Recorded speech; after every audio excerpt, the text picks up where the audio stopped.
Hey guys, it's Misery Hates Company here, your favorite Twitch streamer. I stream over on Twitch on Tuesdays, Wednesdays, Fridays, and Saturdays. Today I want to talk to you about getting Twitch affiliate status fast. Number one is never be in the zero zone. On Twitch for any amount of time, you learn very quickly that there's zero exposure for new streamers. Just in terms of Twitch in general, the only way you're going to get found is if somebody scrolls all the way down that viewer list for whatever game you're playing. And if you don't know, I'll teach you right now. It's prioritized based off number of viewers. So if you have one viewer, you're ahead of somebody who has 0 viewers. And if you have 2 viewers, you're ahead of somebody who has 1, and so far and so forth. Now, the zero zone references no one's watching your stream. It's really easy to do. All you have to do is watch your own stream. And you literally get 1 viewer, which is 1 more person than all the people with 0 have. And it's something that I think will jumpstart you in most, maybe not most games, but some of the games that are less saturated. We'll talk about that in a little bit later. But give yourself that 1 viewer. Get yourself that jump start. Watch your own stream.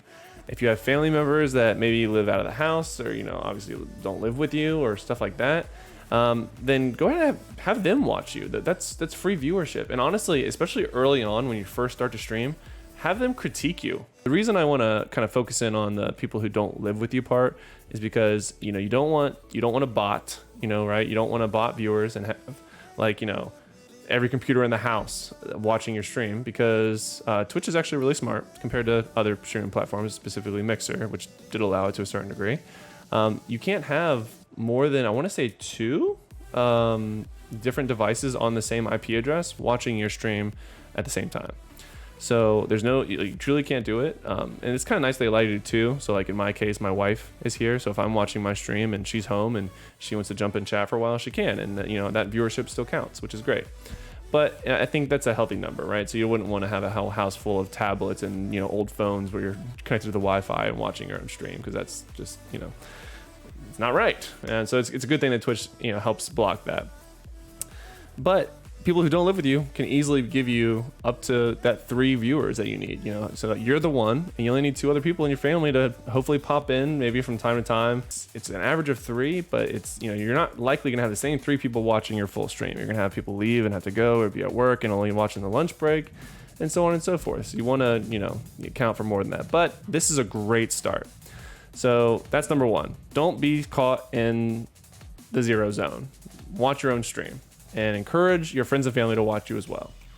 Number 2, consistent schedule. Once you start meeting people and getting people to watch your streams, even your friends and family, you don't want to just randomly pop on and say, hey, I'm live, because guess what? No one really prepared for that. So someone who might want to watch you might not be available to watch you.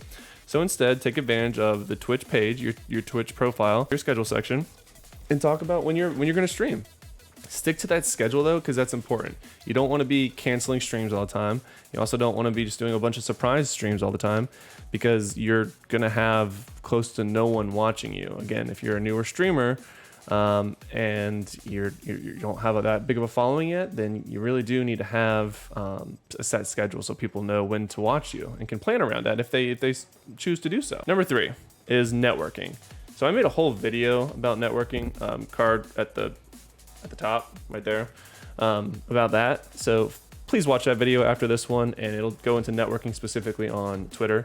But networking is really important. I had, I want to say at least a handful of people, call it 5, that not jumped on my first stream, but were eager to see my first stream before I even went live, because I was networking on Twitter and Instagram.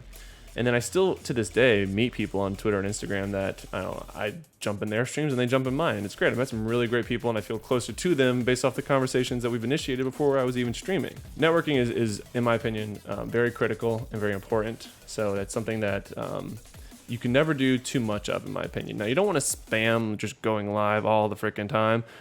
But now you don't want to spam just going live all the time.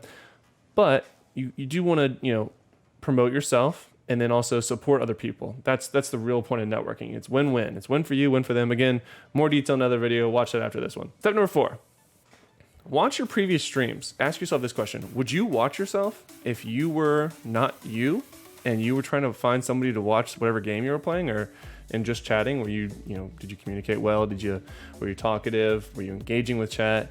ask yourself those questions. Would you actually watch your own stream?